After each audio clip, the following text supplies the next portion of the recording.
Mr. David Bossy, please. I can hear you. All right. Mr. Peter Brace. I can hear you. Mr. Dave Franzuto. Yes, sir. All right. Do we have any other board members on board? Yeah. Not yet. Okay.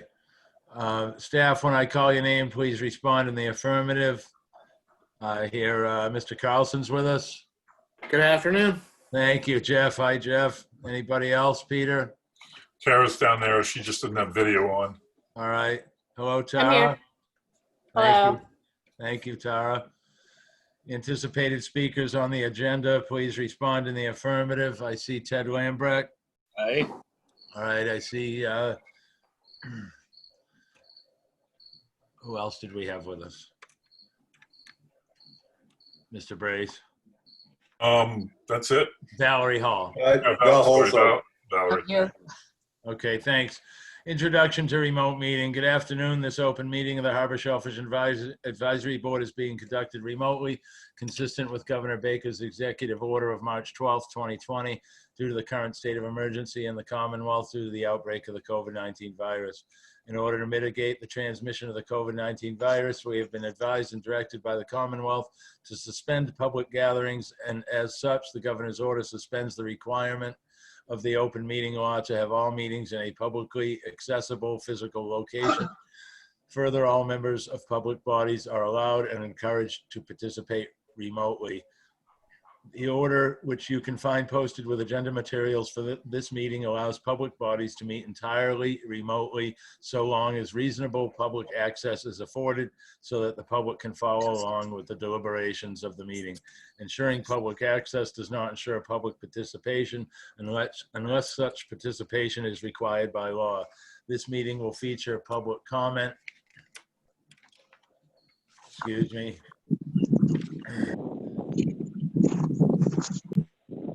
For this meeting, Harbor and Shellfish Advisory Board is convening by video conference via Zoom app as posted on the town's website, identifying how the public may join. For Zoom meetings, please note that this meeting is being recorded and that all attendees are participating by video conference. Accordingly, please be aware that other folks may be able to see you and to take care not to screen share your computer. Anything that you broadcast may be captured by the recording. All supporting materials that have been provided members of this body are available on the town's website unless otherwise noted. The public is encouraged to follow along using the posted agenda unless I note otherwise. Meeting business ground rules. We're now turning to the first item on the agenda. Before we do so, permit me to cover some ground rules for effective and clear conduct of our business and to ensure accurate meeting minutes. I will introduce each speaker on the agenda. After they conclude their remarks, the chair will go down the line of members, inviting each by name to provide any comment, questions, or motions. Please hold until your name is called. Further, please remember to mute your phone or computer when you are not speaking, and please remember to speak clearly and in a way that helps generate accurate minutes. For any response, please wait until the chair yields the floor to you and state your name before speaking. If members wish to engage in a conversation with other members, please do so through the chair, taking care to identify yourself. For items with public comment, after members have spoken, the chair will afford public comment to those members of the public that have joined the meeting via Zoom. Members of the public who wish to speak must state their names and be acknowledged by and speak through the chair. Finally, each vote taken in this meeting will be conducted by a roll call vote. So I will call to order tonight this meeting of the Harbor Shellfish Advisory Board. This is October 6th, 2020. Do we have an approval of tonight's agenda? So moved, Mr. Chairman. This is Ginger. Hi, Ginger. Thank you for joining. Do we have a second to approve tonight's agenda? Seconds. Second from, is that Tom Sadlowski? Sadlowski, yes. Thank you, Tom. All in favor? Mr. Brace? Yes. Mr. Bossy? Yes. Mr. Franzuto? And Dave, are you there? I'm in He's favor. muted. Yes. All right. Thank you, Dave. Approval of the draft minutes from September 15th.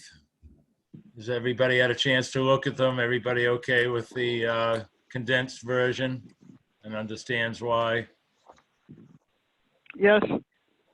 Okay, Quickly, I think they were great. There's one typo just to clean things up.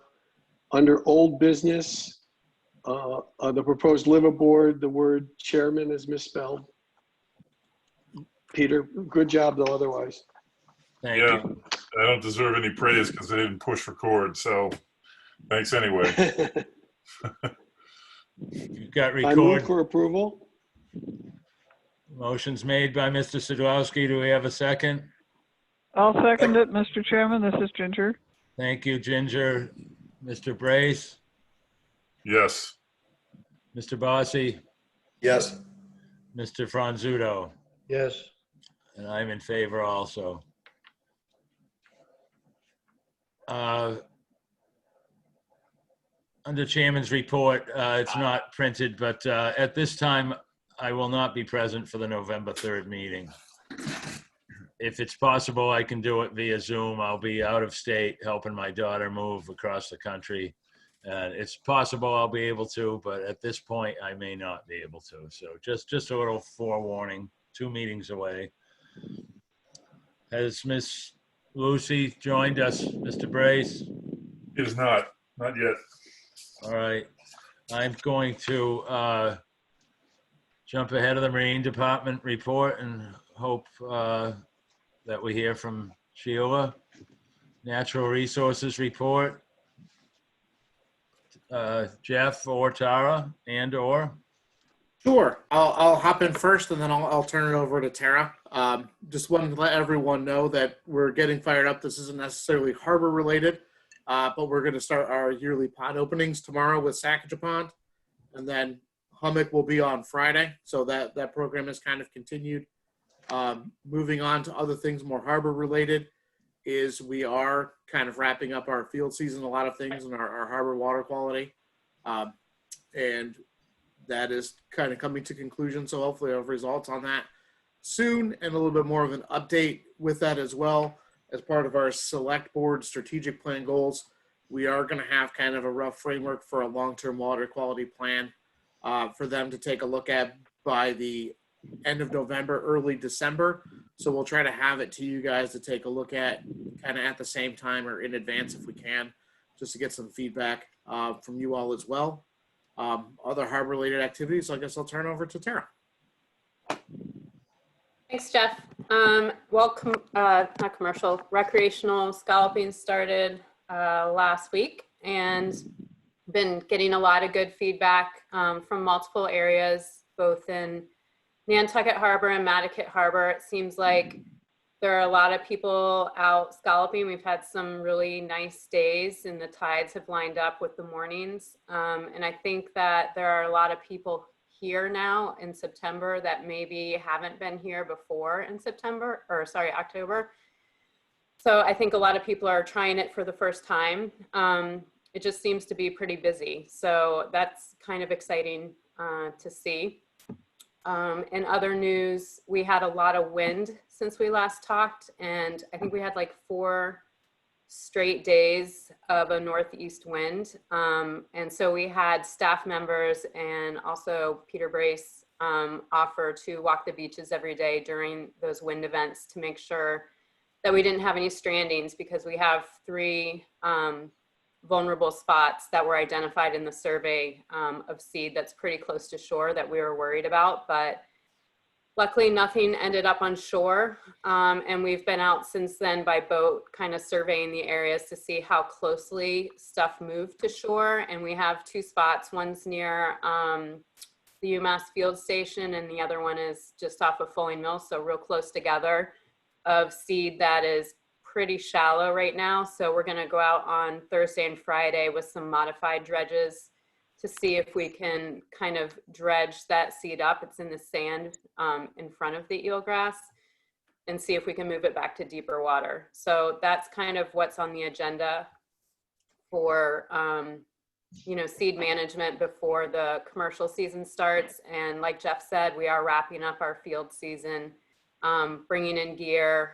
We're bringing in our last set of spat bags. We've actually had some really late spawns. I took a look in the bags yesterday, and we had some stuff that was like 2 and 3 millimeters. So stuff was spawning, into September, I would say, or maybe late August. So we should have, a nub population going on as well. But things are going well. The interns will probably all be out of here by Columbus Day, I would think. And we'll be moving into commercial season real soon. So feel free to, if you have any questions or comments or feedback about, the recreational scallop season so far, I'd love to hear about what people are finding and how the meats are looking to them in the areas that, they might be enjoying scalloping. So thank you. Thank you, Tara. Can you repeat the vulnerable spots where the seed are in shallow water? You said Fulling Mill. Yeah, so there's one right off of Fulling Mill, and there's one off of the UMass Field Station. Okay. How's the access to the beach in those areas? For UMass, would you get on in quays? UMass, you can go to the UMass Field Station and you can get fairly close as long as you contact Yvonne. I've never actually driven on the beach there. I'm not really certain that you can. And same thing with Fulton. I'm sorry, I'm not Yeah, thinking. I think the access is. Foot access. Sorry. Yeah, I think that the access is decent. Yeah, there's fairly well-established access in both those locations off of Fulling Mill Road at the field station. And then you can also get on further up in quays and kind of walk down if you want to walk around some things, but it's not, that'd be a wet trip for anyone unless you're in waders or boots. Okay. But Fulling Mill's got a pretty well-established path right off the roadway, and UMass Field Station, you can park in the public area and walk on. Or if there was an event, we've typically and historically arranged with first Sarah Oktay and now Yvonne to gain access if necessary for any stranding events that happen on the beach, and they've always been more than accommodating to help us out.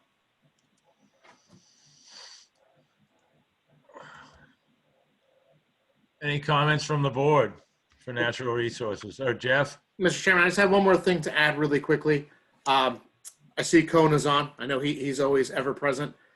Just as a reminder to guys, with commercial season coming up soon on November 1st, if people still need to pick up their stickers from the office, just call and we'll make sure we're here. And per Jimmy Sherlin's suggestion at the last meeting, we also have hard copies of the regulations for any commercial fisherman that wants to pick them up. And we hand those out when they come pick up their stickers. So we've just been trying to make sure that everyone has them, and if they have any questions or concerns, we can talk to them right then and there. But to make sure that everyone has a copy and at least has that available to them, we've added that into the pickup for that license, as Mr. Sherlin had such a good suggestion for it. So just wanted to throw that in there as well. Great. Uh-huh. Thank you, Jeff. Who did is contracted for the pond openings, may I ask? Oh, I will get their company name wrong. It's G&H. It's the excavation company that's run through Shane Valero runs the company for them. Okay. They've done the last 2 sets for us, and they've both gone pretty well.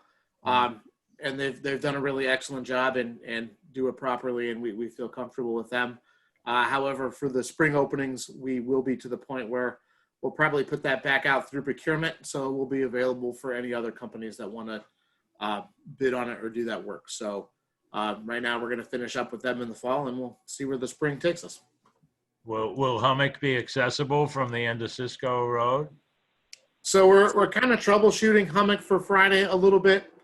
We've been in talks with the homeowners at 287 and 289 about maybe using that as an access point, as they've obviously had that significant erosion to get down there and low tide.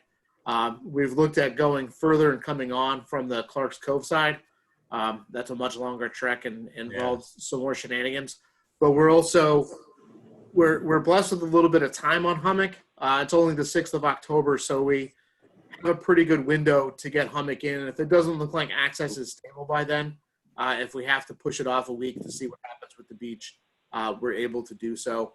And we're going to kind of assess that's there. We're also making sure before we open hummock that any debris that was remaining, I know we've gone through and NCF picked up a little bit of insulation from the demolition that was done. And then the work crews have also picked up some debris. We want to make sure, and we've assured the Conservation Foundation that we'd have those areas debris free before that pond was open related to that. And we're doing daily inspections out there to make sure that's the case. So we're estimating Friday right now for hummock, but if the site conditions don't allow for it or there's other pickup that needs to be done, our contractor understands too that day may push a little bit, but we're hoping for Friday. And Sacagawea was what day? Tomorrow. Tomorrow. All right. And the drought hasn't had a negative effect on going through with this process? So the ponds are a little lower than they typically are for this time of year and normal conditions. Given the fact that Sacagawea didn't actually have a spring opening for a lot of different reasons, that pond level is still a little higher. So hopefully that won't have too many difficulties. Hummock never seems to have a real great issue with opening, even at a little bit lower level. I mean, I know Dave has watched a lot more of these pond openings than I have over the years, and hummock is, you give it an inch and it'll go for it. Sacagawea is a little trickier, but we're hoping with the west and southwest winds kind of coming through the rest of the week, that hopefully Sacagawea won't have those problems and we'll get a good saltwater exchange for both those ponds and be kind of back on track. We did do a regular water sampling round on it a week ago, and we'll be doing one more water sampling round a week after the pond opening to take a look at the water quality related to those. So hopefully we'll have good successful openings, and we kind of target that 3 days to be open for exchange between the ponds. So hopefully we'll get that and hope for the best. But it's always a little bit of open and hope for the pond openings, and we'll see how it goes. And if we have to reopen one or try, we definitely have that built in to do as well. So we're hoping for the best on the first round. Great. Thanks, Jeff. Board members, any questions for Jeff or Tara, Natural Resources? No, I'd just like to comment that we were out scalping this weekend, and I was impressed by the size of the meat. I was really surprised from they weren't shells, but there's a lot of meat on them this year, it felt like. So. Where were you, Dave? Finish Point. Great. Great. Yeah, and I'd like to say, Mr. Brace? Mr. Chairman, I scalped Matticat on Thursday from around Mr. Rogers' house down to, well beyond the Jackson Point. And then I kept working back and forth. Of course, I was further out than most people. And I've always heard that the scallops are smaller in Matticat. They weren't smaller than the ones that I was picking up. There were some giant scallops with big meats, and got them really quick. So, but it did seem like there were a lot of inexperienced people out there. I did see this one group of 6 people with brand new gear, and they were no more than 50 or 60 feet from shore. I don't know what they were getting, but they weren't getting scallops. So I'm just wondering if anybody else, as they go out, sees other people out there that are new and, I heard a lot of that. There was discussion out on the water with people helping people and telling them how to do it, what they were doing. Right. So yeah, there were definitely a lot of new people out. But like I saw this guy at, I got out of the water probably maybe 2 hours after low tide. And this guy rolls up in a big SUV. He gets out. He's got a plastic basket with an inner tube.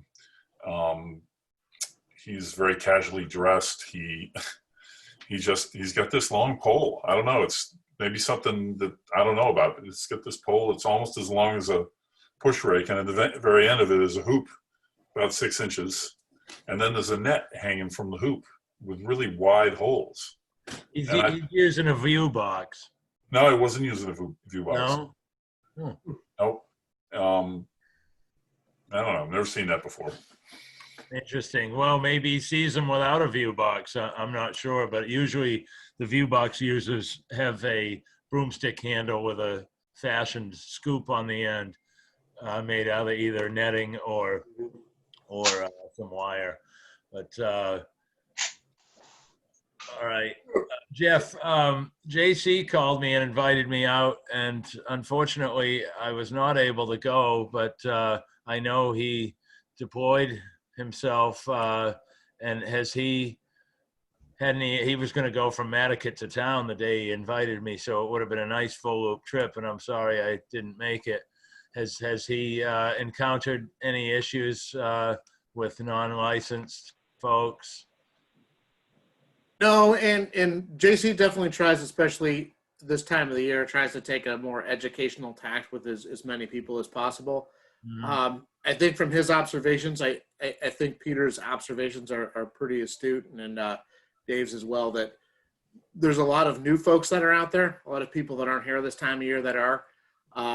And he's talked to a lot of people about that. It's a lot of the same issues that we run into from year to year. Probably the number one issue that we run into is making sure that, everyone's got their button on display, making sure that divers and snorkelers have dive flags out so they can be seen by boats.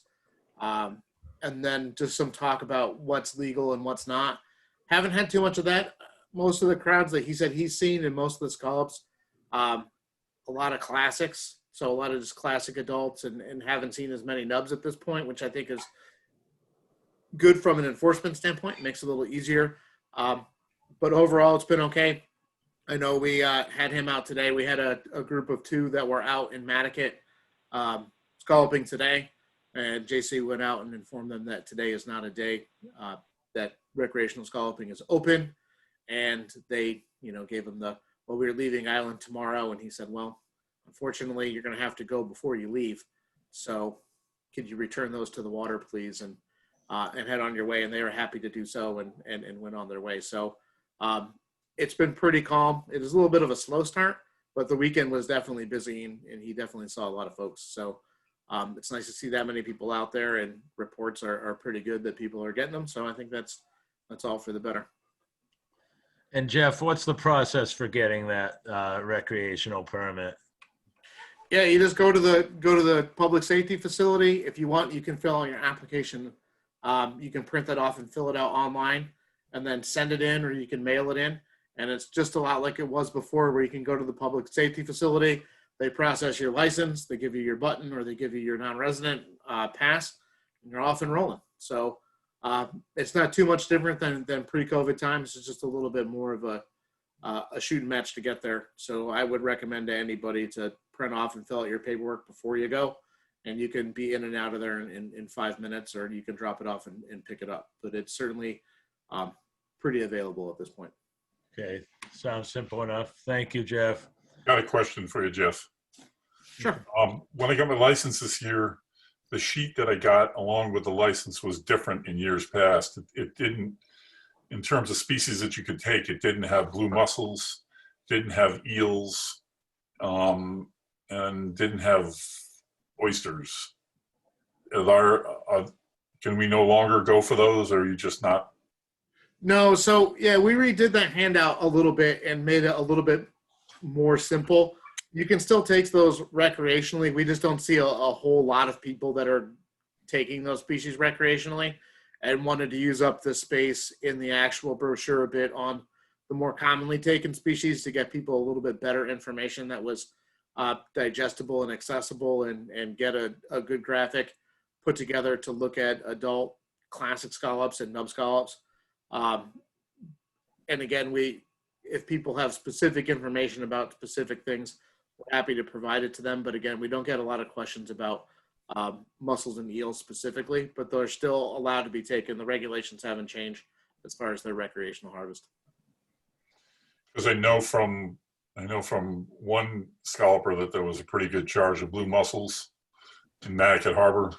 I don't know if you get I don't know if JC or anybody gets any questions, and I'm sure that he can count the number of people that go for blue mussels on maybe one or two hands. So maybe that's not a big deal. But there are some people that do trap eels in the ponds hummock for stripers. Yeah. No, we definitely see that. And again, I think you're pretty accurate on your thought for blue mussels. It's really, we can probably count the people that are regular goers for blue mussels on one hand, on a regular basis. And as far as eels go, I mean, they have certain harvest criteria through the state that they also in the EPOs also monitor that as well. But we feel pretty comfortable, and we get the occasional question, but it's not an overwhelming ask for information in comparison to what we get for, for cohogs and bay scallops and the more commonly taken species that we see. All right, thanks. Thank you, No problem. Jeff. Board members, anybody else questions for Jeff or Tara? Mr. Chairman? All right, I gotta make sure there's no board members left, Val, Okay. that want to speak. Anybody? Ginger? No? No, I don't think I have anything to add at this point. All right, Val, I'll take public comment. I just had a question for Tara. During those windy days, were there still times when the survey needed to go out and finish, or was the survey already finished?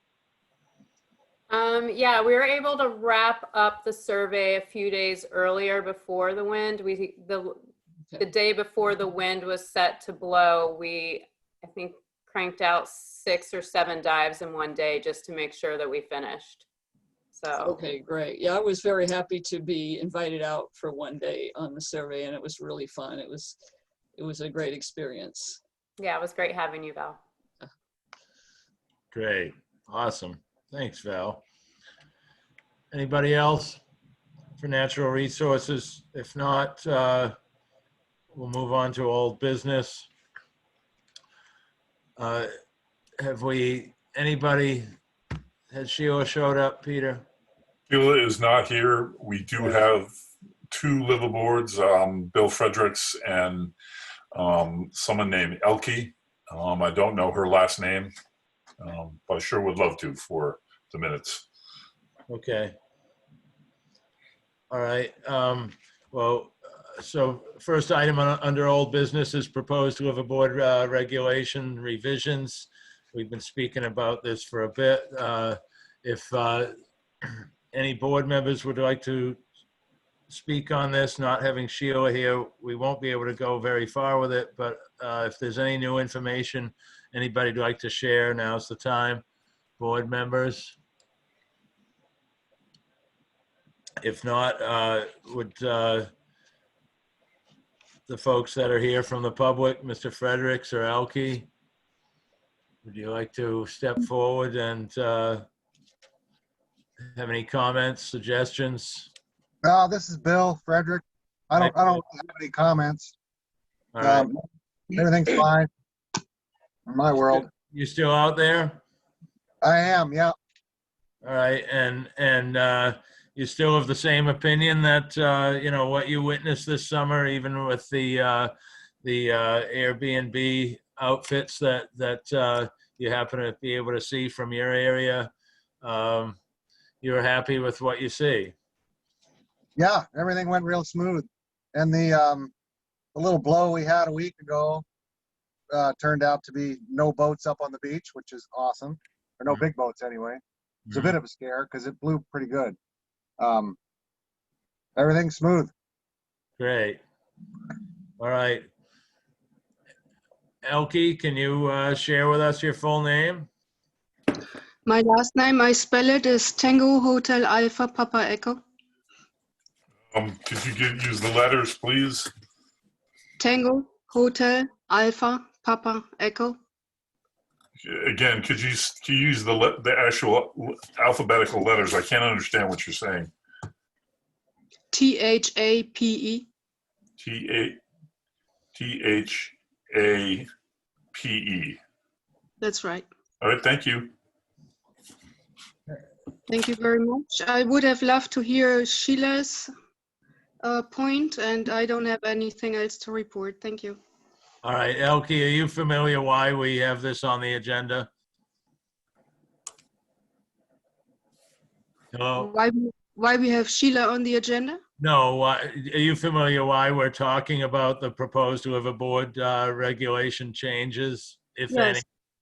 Yes, I sorry? attended the last 3 meetings. Okay, good. So you're up to speed. Nothing's really changed. You know, and if something does change, it will really be mostly to Sheila's suggestions. We do have some of our own, but with the reports you've given us this summer, you know, I feel confident that you know, hopefully, you know, things, at least, you know, an abandoned boat type of incident doesn't happen again. It sounds like maybe some registering could be improved. So hopefully we'll have some attendance with Sheila in the near future. Board members, anything else you'd like to add? Mr. Franzuto, Mr. Bossi, you've both have had good input with this, along with Mr. Sidlowski. I'm good. Dave? Mr. Franzuto, anything? No, sir. Okay, all right. We'll continue this until our next meeting. Mr. Frederick, Elke, I'm sorry that this is dragging out. Please be patient. Your attendance is very much appreciative, so we really appreciate you being here with us. Yeah, no problem. All right, do you have to leave the anchorage at some point?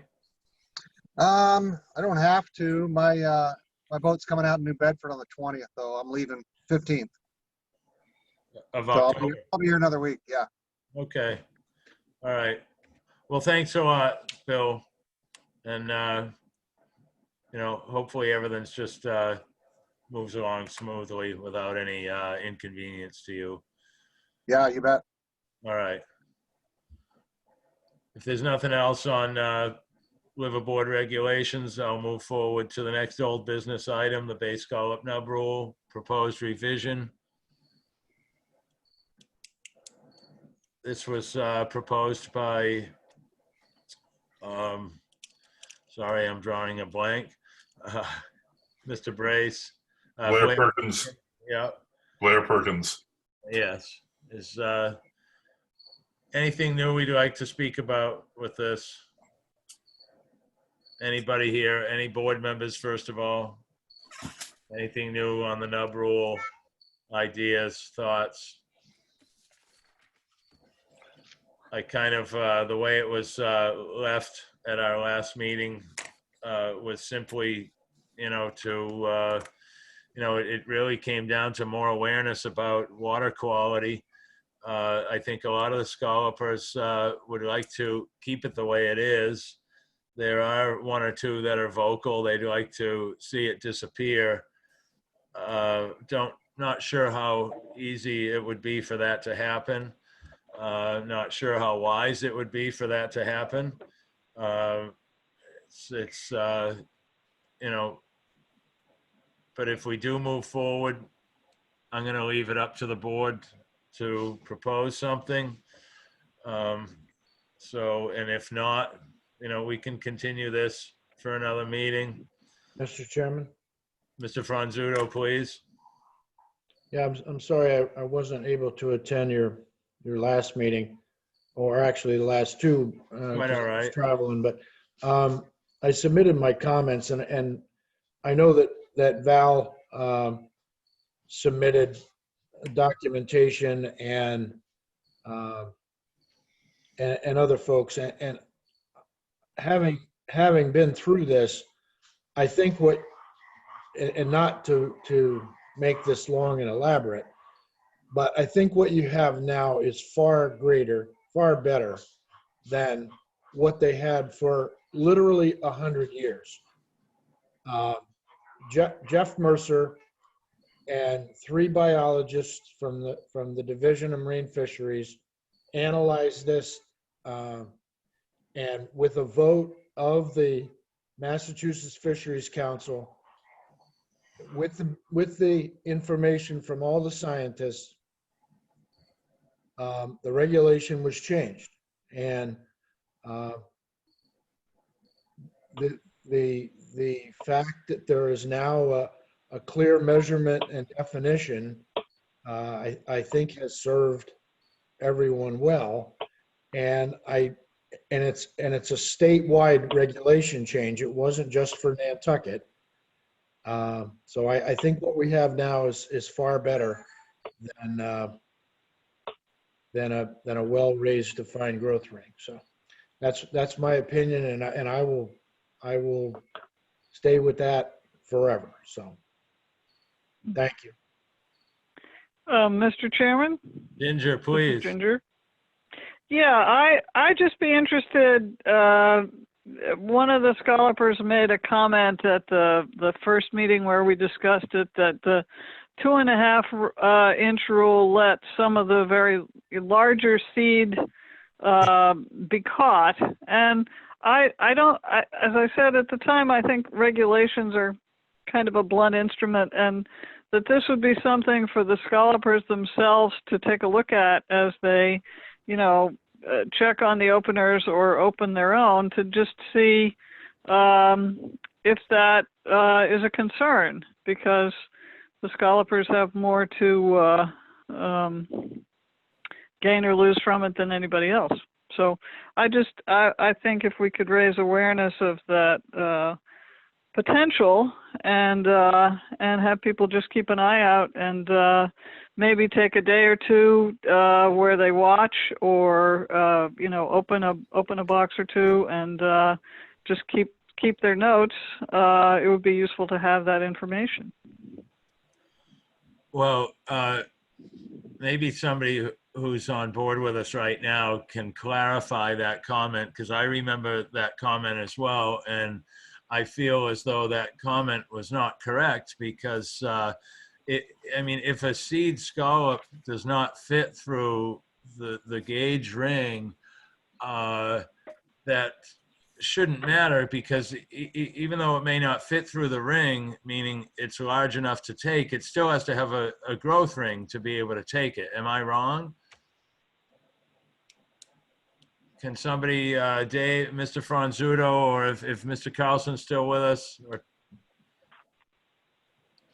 So to kind of clarify, and Tara, I hope you'll correct me if I misspeak here, is to be harvested is you either have to have a well-defined raised growth annulus that's greater than 10 millimeters from the hinge, or if you find a well-defined raised growth annulus inside that 10 millimeter line, so that's the old like tick rings or however people want to put them on there, that scallop with that ring inside that 10 millimeters is required to be at least 2.5 inches from the hinge to the height of the shell.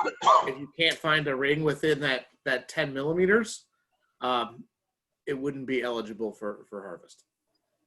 Okay, so even a large seed that will not fit through the 2.5 inch gauge is not eligible to be harvested. Yeah, you're still required to have some kind of growth ring from that 0 to 10 millimeter mark. All right. So if hopefully, if any scallopers need clarification on that, I'm sure JC's glad to inform them. Ginger, did you have any more thoughts on that? Oh, well, just anecdotally, there's the old timers would say that sometimes seed has a growth ring. So that's the only issue. That's what I was referring to, I guess. Okay. All right. Nothing is perfect, in other words. Correct. Yes. And well, we're coming off of a season where we had nubs. There were, it seemed like it was a season where scallop, an adult scallop, was more difficult than usual to identify. But I think all in all, to go from a 3,000 bushel harvest, or a little less than 3,000, to almost 10,000 was a huge difference from the year before. you know, so personally, I think, you know, leaving things as they are is fine. Not sure how the board feels about dropping this from next week's or our next meeting's agenda. Keep it on for any more discussion or not. Thoughts on that, board members? Mr. Braze? I think we should keep it on because there are some people that didn't attend the meetings that may have things to say. Simple enough. Will do. And Blair may want to come back and speak on it again.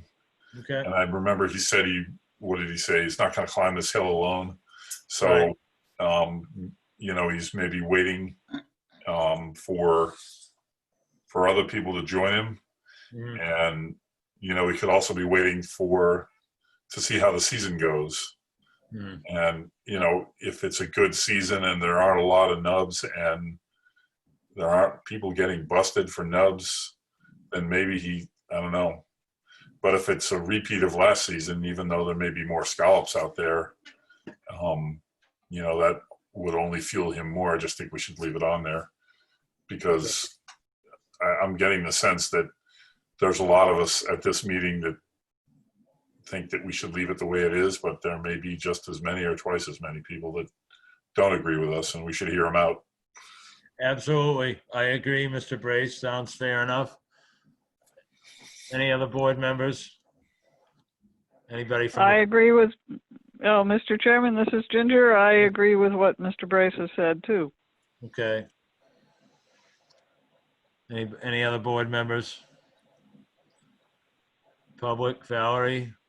Mr. Yeah, Lambert? I'm in favor of going on to the next meeting because in the mid-September survey, the day I went out, I was able to get a statistical number of nubs and classics to compare, but I haven't completed the histology on them. But by the time of your next meeting, I will know whether these nubs have spawned or not by looking at them microscopically. So I'll be able to tell you that. I can tell you that there was very little growth in their shell height, the mean shell height between late August and mid-September. They're still very small, and they look, you know, they seem immature if you look at what we call the gonad index, which is a ratio of the gonad to the body weight, was small. So it'd be interesting to see if it's small, if the gonad index got smaller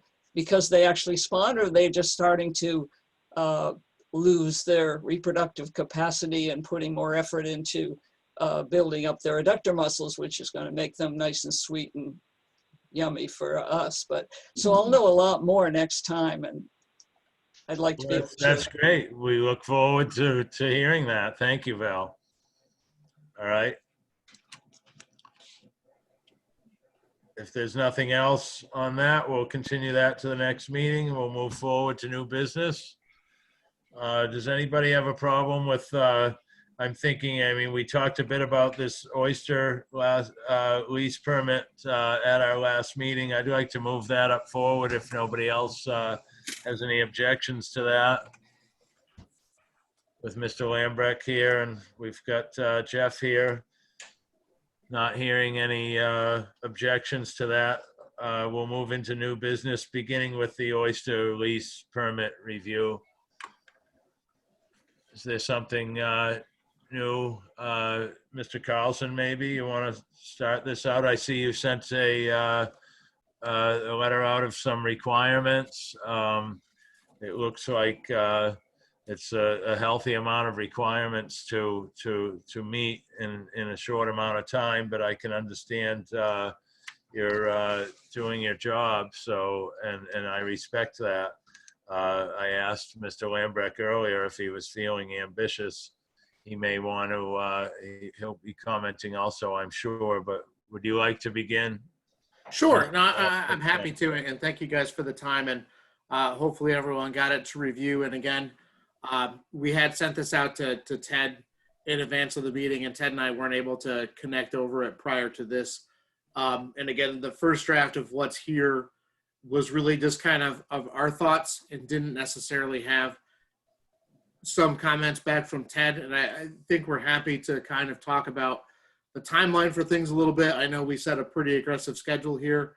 I think what we're really trying to avoid in the long run is, given the fact that it hasn't been worked for a lot of different reasons, and reasons we don't necessarily need to belabor or go over again, that the lease sat inactive for a number of years here, for at least 3 or 4, and getting either the lease back to condition where it's in good shape and working, and there's not abandoned gear or derelict gear in the water or being a hazard, and getting it back and getting it worked and in compliance with its production plan, and something that, you know, Mr. Lambert can work.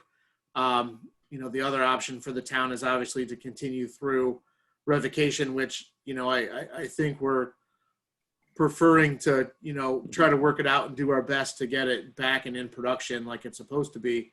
And I think what we want to make sure is through the steps that we're having kind of measurable goals that we're meeting, to make sure that everyone gets there and understands that we need to meet those goals and we need to get back into good condition and good shape in a timely manner, and not let it drag on for forever. And not to compare it to this unfairly, I think the last thing any of us want is to end up with a situation again like we had with the one abandoned lease in the Pocomo area with Mr. Holgate, where there's still debris in a barge and things that are there.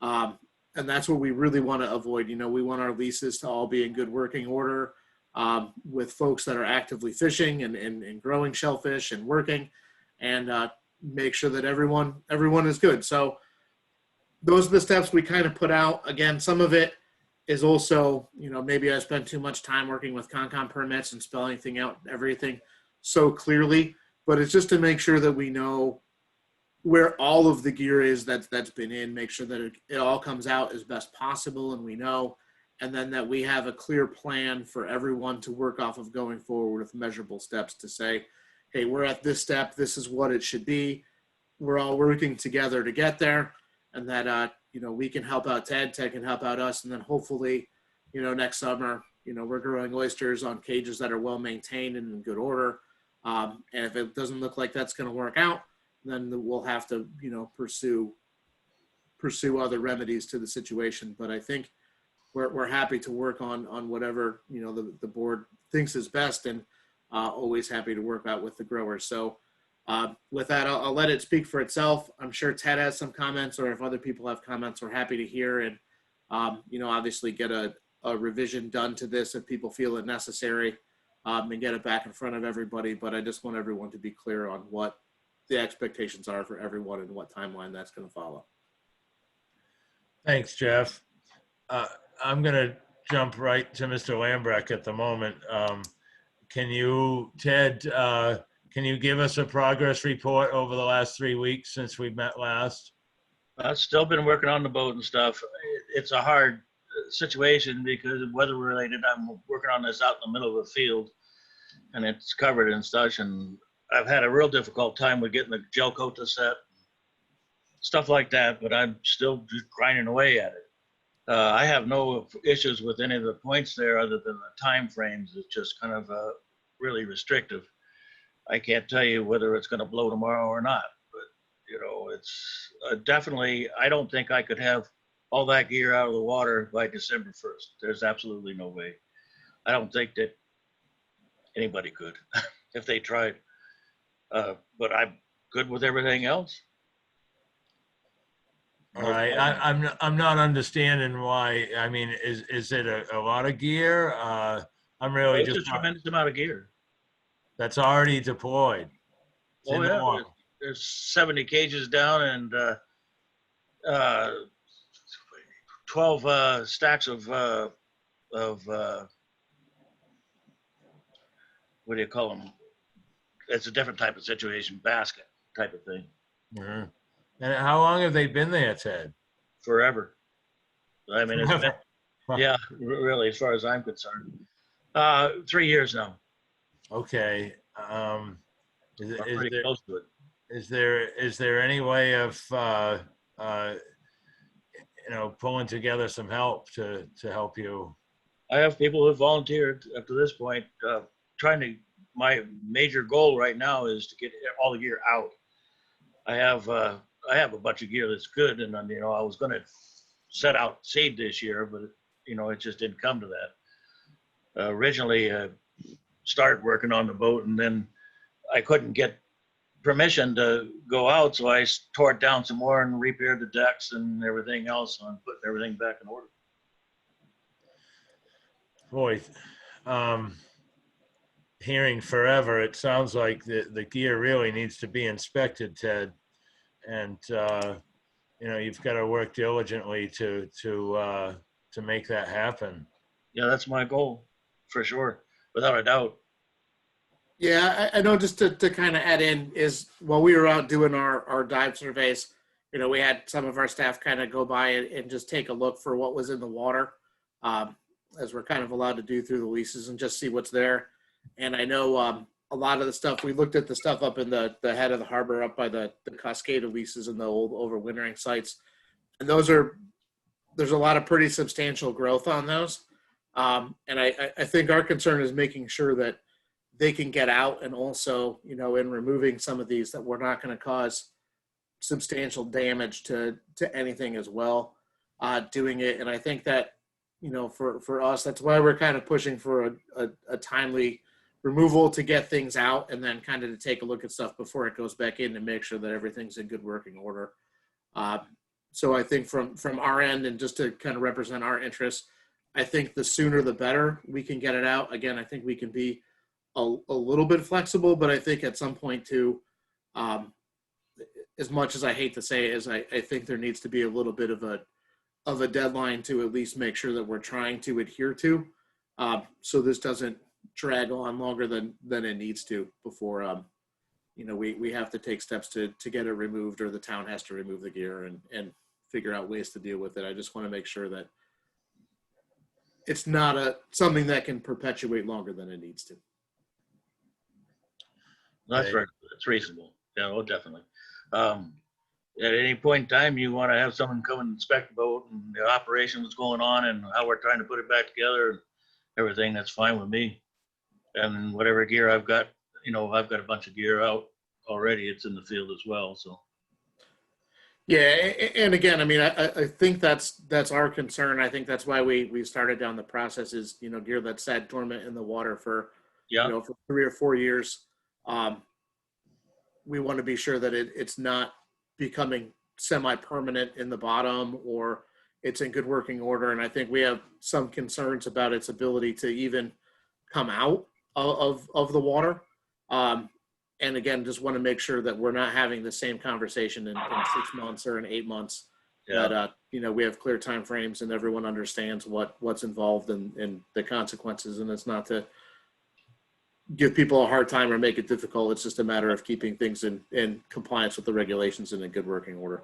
Right, for sure. Well, I'll come down and try to explain to you, or give you an explanation of how that's coming out, and see what you think about that process and all that stuff.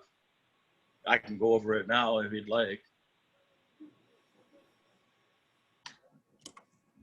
I don't know if that's necessary at the moment, but unless the board would like to hear that, I suppose a methodology, you know, can't hurt, so the board has a full understanding of what's going on.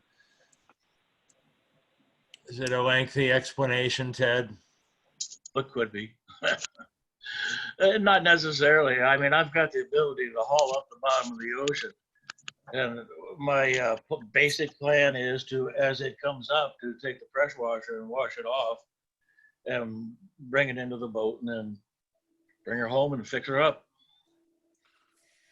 So the biggest growth that's on them, and a lot of this kelp and every other darn thing growing on them, the biggest question is, did they settle into the sand? And if that happens, then you've got to get some pump the sand away in order to get them up.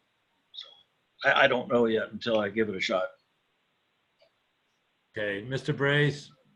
Yeah, Ted, is it your goal to get everything on land and get it all cleaned up and be ready to be growing oysters next spring? Yes, for sure. Definitely. So that's a motivation right there. And is there a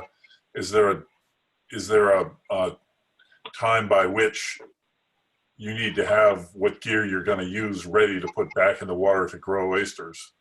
I have enough gear now to put oysters back into the water again. I've got about 34 cages and a bazillion of these trays. But my basic goal right now is to get everything up, and it's a liability. It's a liability to me. It's a liability to everybody. But the space in the harbor that you have that's occupied by what you have in the water already, is there enough room for, if let's say you didn't remove everything? Yes, there you is. still have enough room to put the 34 in? Oh yeah, for sure. But so there's plenty of room for that. And is it safe to say that some of the gear that's in the water now is still usable once you get it out? It is my best hope, yeah, for sure. So if you might actually do more than 34 if you could get out some gear that was in good shape, correct? Yeah, my whole intention is to put a little less gear in the water and maintain fewer oysters than I was maintaining at the time. Closer to the range of maybe 200,000 rather than the 400 and some odd thousand.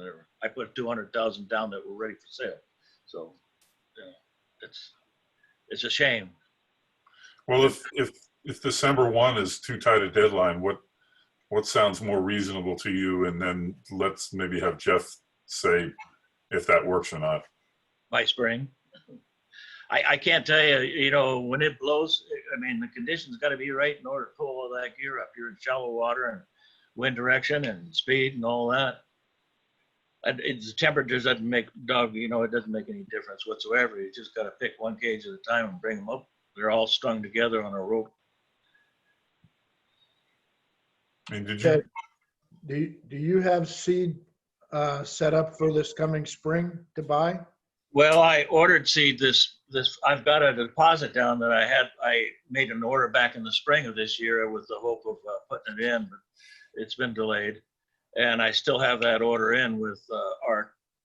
They still have my deposit and all that stuff.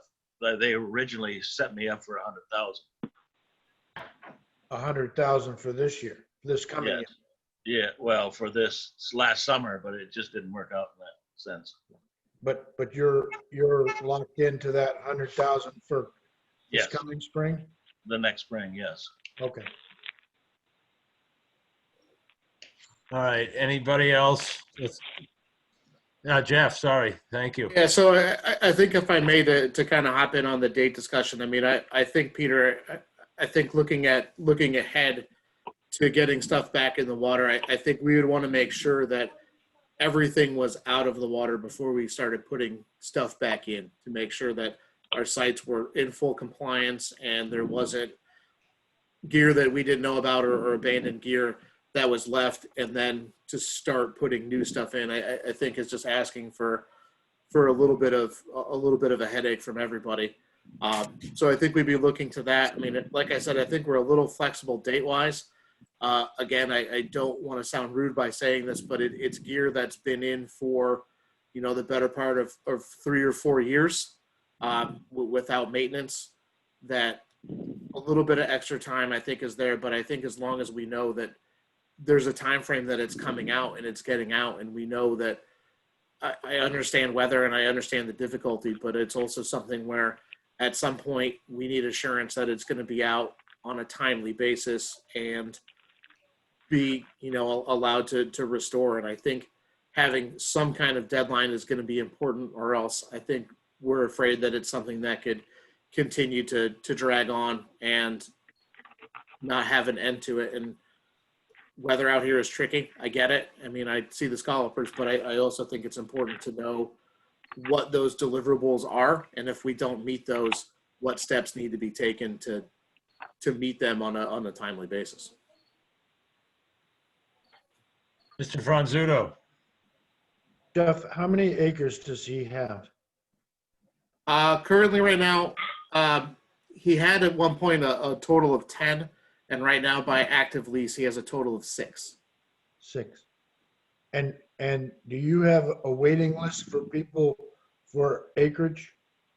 So currently, there's a couple individuals that went on some time ago.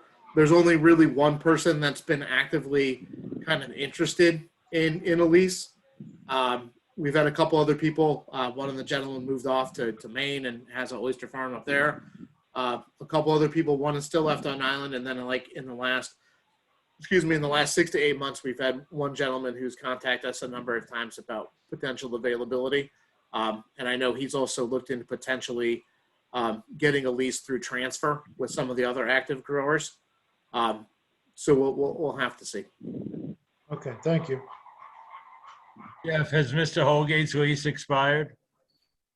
Mr. Holgate's lease has long ceased to be. I believe the last time it was active, I think Dave was still about 10 years away from retirement. So it's been quite some time, and that lease has actually been kind of moved off to that acreage is with Mr. Bender now. It's with Stephen Emil Bender, and they actively work on cleaning that up. But I'm not sure that the one barge is ever leaving at this point without some sort of incredible effort or machinery or something far more terrible to get it out of there. I think it's become a permanent addition. Interesting. All right. I wasn't aware of this. Just for a point of history, that barge has been there since the late 80s. And it was put there by Martin Seeley. Yeah. And rest his soul. And I can't remember who the other person was, but that was back in the days of the Nantucket Oyster Farm, and that barge has been there a while, and we evicted Holgate for lack of compliance, and then like Jeff said, we moved the whole operation more to the north. But anyway. Okay. We should have used that. We could have used that tugboat that brought in the dredge barge 2 years ago. Bet that thing could have pulled it out. It certainly could have pulled it out, but the problem is once it got in deep water, it'd be right in the channel and be on the bottom. Right. It's in such bad shape. Someday it'll either completely deteriorate or it'll have to be, somebody will take a project on to cut it up and scrap it. But it's not that big a barge, but it's been there a long, long time. Okay. Well, this is certainly, Ted, we got to keep an eye on you here. We're going to keep you on the agenda, and I don't want to take away your precious time by having you come to our meeting every other week at 5 o'clock. And you don't necessarily have to, but Ted, we need to see some diligence, and out of respect for you and how the system works, I'm hoping you'll show us some. So, for lack of, what Mr. Carlson has asked, sounds like, it's necessary, and we've had some good weather. I understand the wind picking up. We have had some windy days, but we do have a lot of good days too, and so I'm hopeful you'll be able to make some progress that's satisfactory. Well, I've been there every day since August. Well, it was the week before my grandson was born, so I've been there every day, working away what I could get done. So. Okay.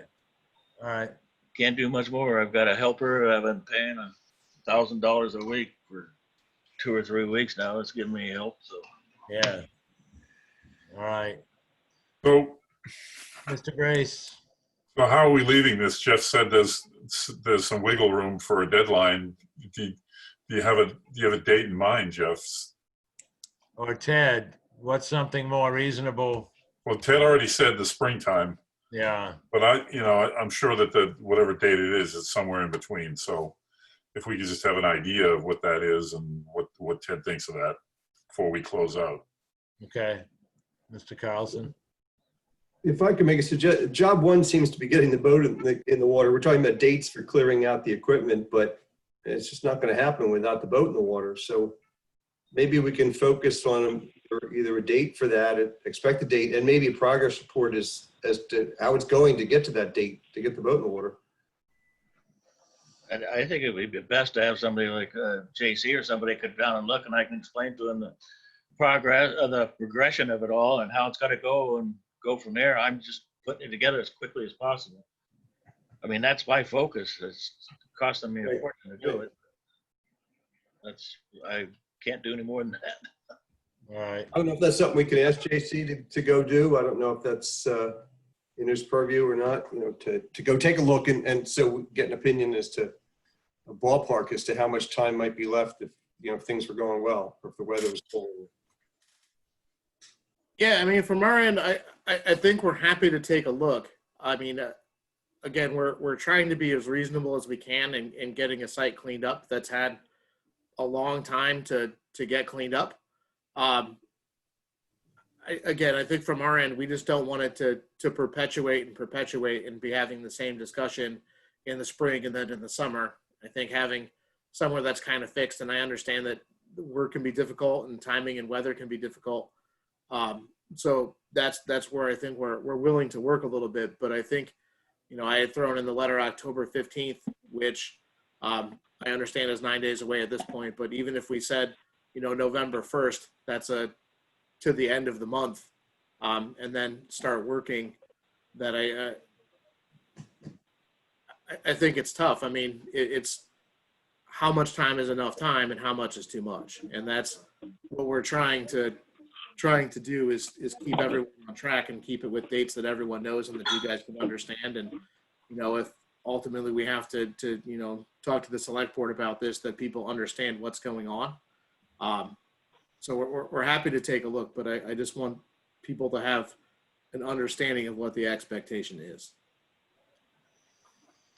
I mean, I hate to ask, but I mean, if I asked you now, Ted, what you thought would be a date that you could get your boat in the water, given kind of current conditions, do you have an estimate?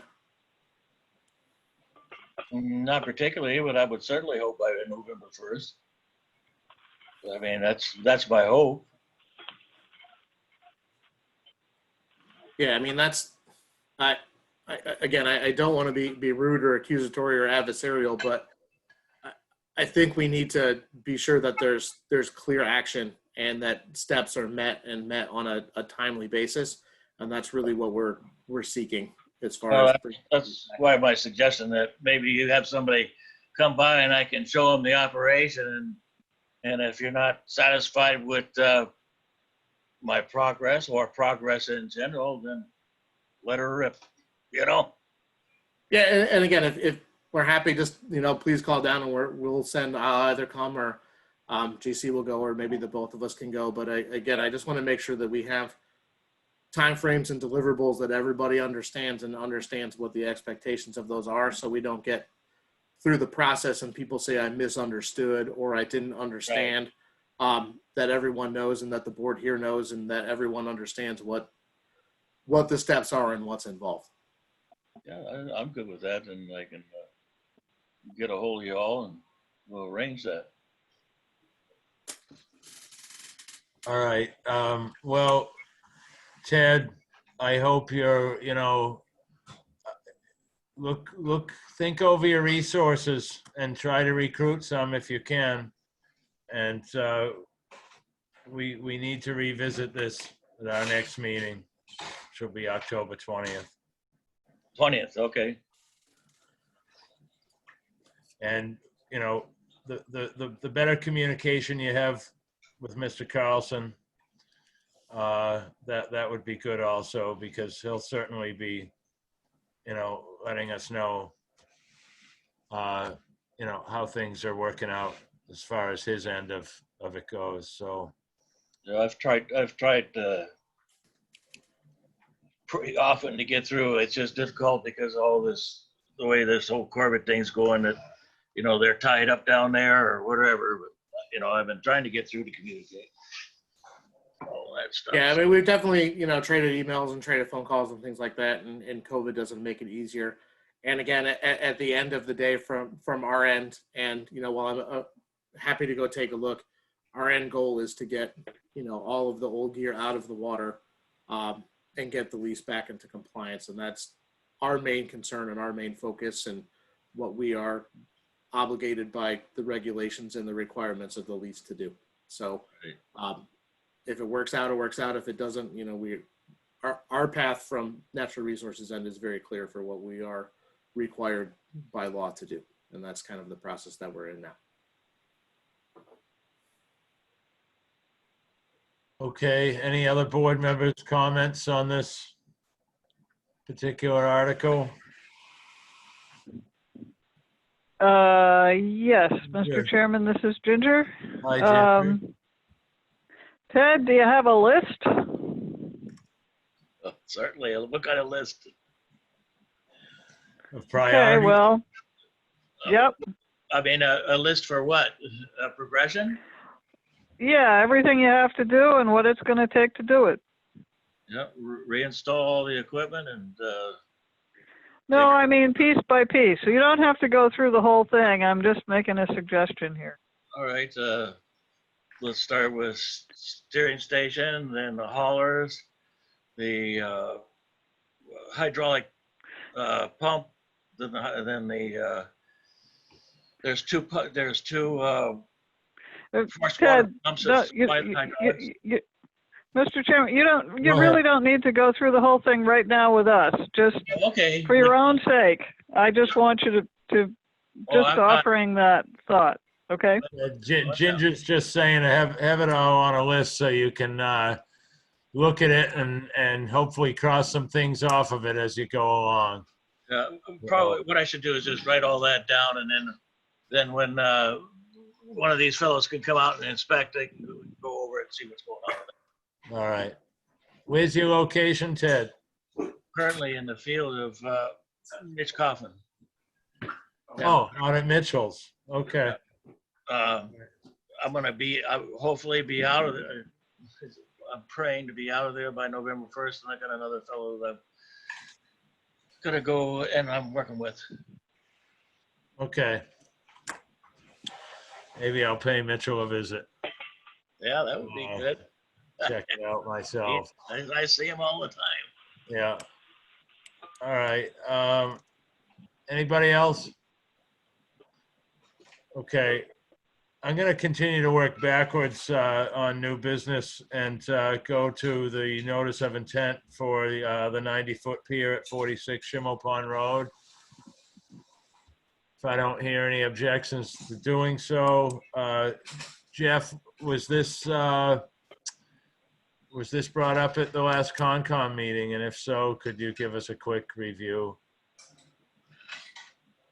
I'm trying to remember. Yes, we did discuss it a little bit at the last Concom meeting. The Concom had a number of questions about the revised proposal and what was going on, and that ended up getting continued for the applicant to provide some additional information. We received a number of comments from abutters with concerns and other interested parties with concerns. And also, reminded everyone of the concerns that Chabot had. So I think the applicant was hoping to prepare some additional materials to try to address those. And it was continued to our hearing on October the 15th, I believe. I'll double check that date, but Okay. I'm 99, that's where it was. You're thinking October 15th? Correct. Okay. I just got to check my notes. All right. Mr. Chairman, Mr. Franzuto. would the board consider sending another letter of opposition now for this new application? Okay, and we spoke about that at our last meeting. Mr. Brace, what did we end up doing, please?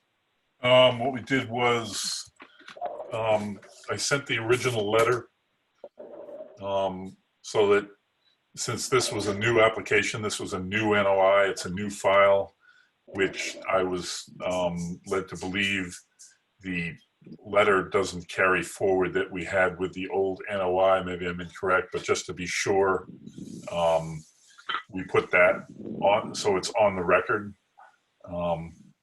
And they know the concerns are the same, but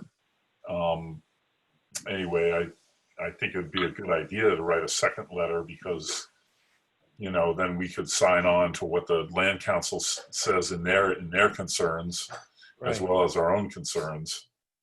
And, create a litany, a record of opposition as the NOIs come along. We don't know if this is the last NOI that we hear from this applicant, but it'd be good idea that if there are others, that we are in opposition. No, Mr. Chairman, we need to stay the course for the new NOI. And I'm thinking out loud here about the procedure, but if we have to have a special meeting or some way to approve, if necessary, the new letter between now and the filing deadline for Jeff's meeting, then I believe we have to do that. I'm willing to give Mr. Brace the go-ahead now to write a letter on our behalf, and I'm sure it'll be thorough and appropriate, but I just don't know what the process is. Correct. And is that something we can do, Peter? Can we vote now to write a letter, but you form the letter on our behalf to be submitted by the 15th? Yes, you can certainly do that. You guys just have to trust me to not, excuse my French, screw it up, So is it is it legal for you to get in touch with us individually for some specifics that we may want to add? Yes. I think that, I'm sorry, Jeff. No, I was going to say, yes, contact like that outside of the meeting is against open meeting law. But I do have a clarification which may help, is that was not continued to the October 15th deadline. It was continued to the October 29th meeting. Okay. So you guys would have one more meeting in between now and then to get that done. So And I wanted to get that in. what is the filing deadline, Jeff, for us to submit that letter for your October 29th meeting?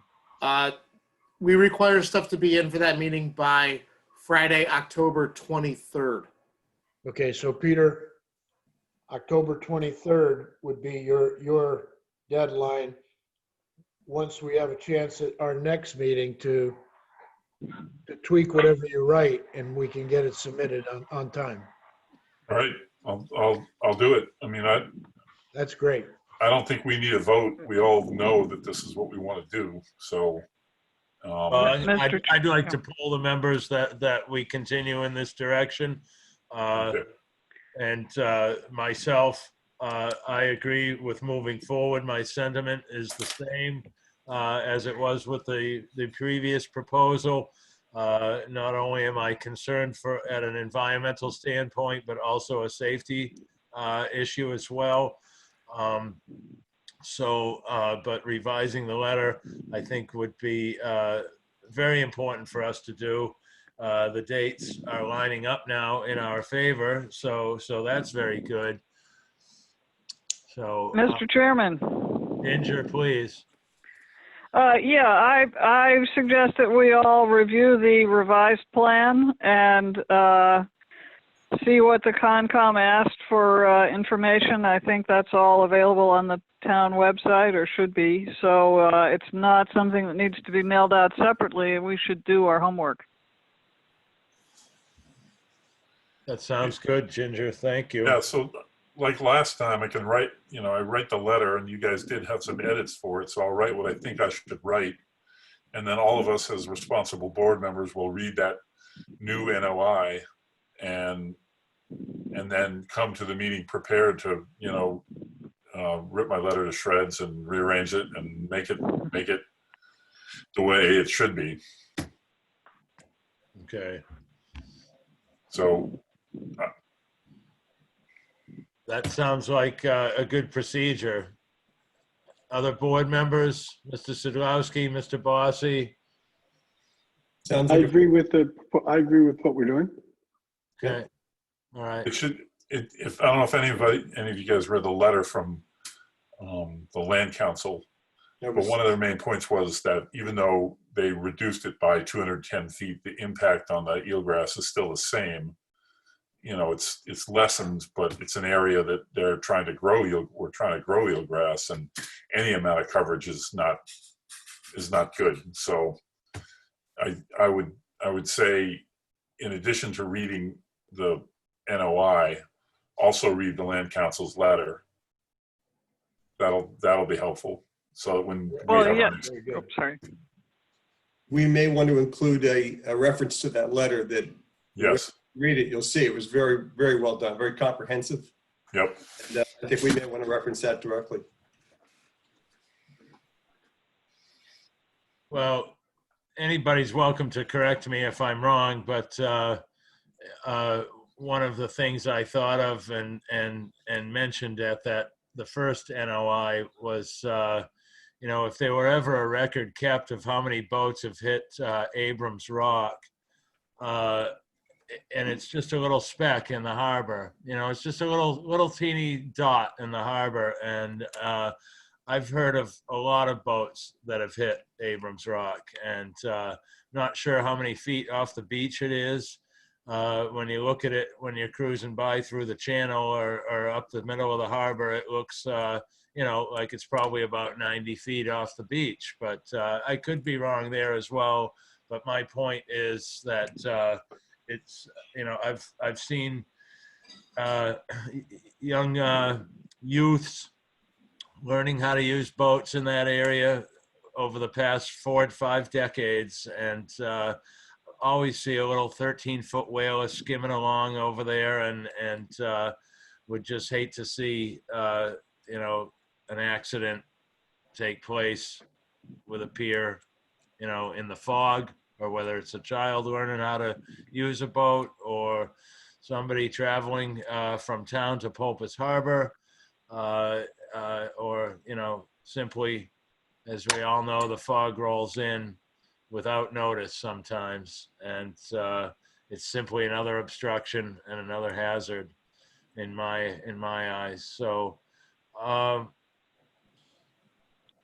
like the idea, Peter, drafting this and getting it out before the next meeting so we can look it over. Any comments, board members are certainly welcome to share with Peter to help along with that. Anybody else on the pier? If there's nothing else, we'll move forward with our last new business item. Simply, I did not see the State of the Harbor forum, and but if others have, and if there's any comments anybody'd like to make, I was hoping it's out there on record someplace where I can still see it. It's always an interesting forum. I'm sorry I missed it. Mr. Chairman, I did send the YouTube link to everybody. Oh, good. Okay. Was that included with any other emails you sent? Was that? Pretty sure I included it when I sent the agenda. I'm pretty sure. Yeah. All right. There were 3 or 4 other links there. All right. But yeah, it's worth watching. Definitely loses a lot of its punch because it was virtual, but there's a lot of useful information. Okay. Is the Great Harbor Yacht Club itself moving forward with any of their, what they had mentioned they were going to do last year, hiring scientists, doing some studies of their own? I didn't get that from the forum, but I would defer to Jeff on that. Yeah. Thanks. Yeah, so just to kind of catch up, thank you, Peter. The Great Harbor Yacht Club Foundation they were the initial funder for the Scotland Whelk and Seagrass study that we did on their behalf last year, and then continued this year and funded it ourselves. They do continue to look for opportunities and have kind of a science review panel. But I will also kind of make clear that the State of the Harbor Forum this year was sponsored solely by the Nantucket Land Council and some of their add-ins, and it was put on by them. The Great Harbor Yacht Club had a separate harbor-based event for their foundation and for their membership kind of earlier in the season. So this was done separately from them. See, And I know it's available on YouTube, and if not, we can contact Emily at the Land Council. I'm sure she can get everyone access to see it because it was recorded, and would agree that it's a program worth seeing. good to know. Thanks, Jeff.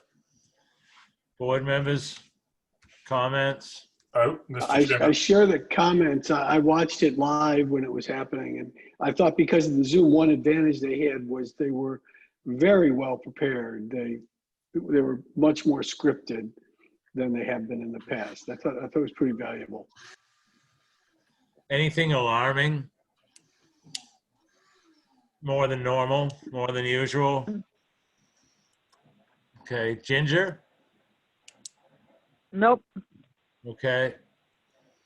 Mr. Bossy? Good. All right. Mr. Chairman, I would say that I don't know. I mean, do you want to have it on the agenda? Do I'm you want to have sorry? it on the next agenda since not everybody has seen it, or I don't know. It can't hurt, sure. We can always just coast through it if there's no comment.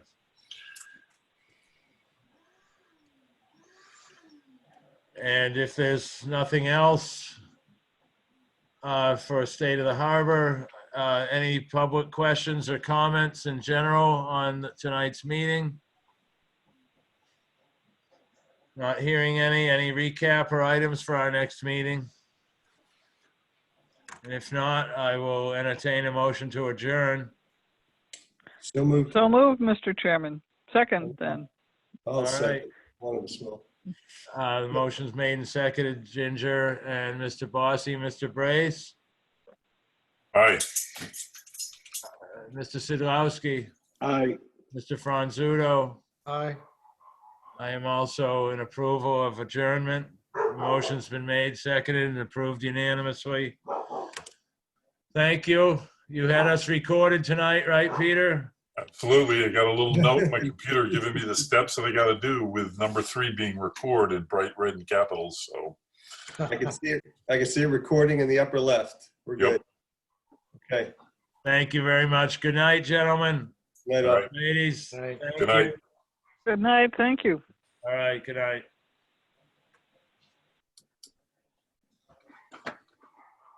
Peter.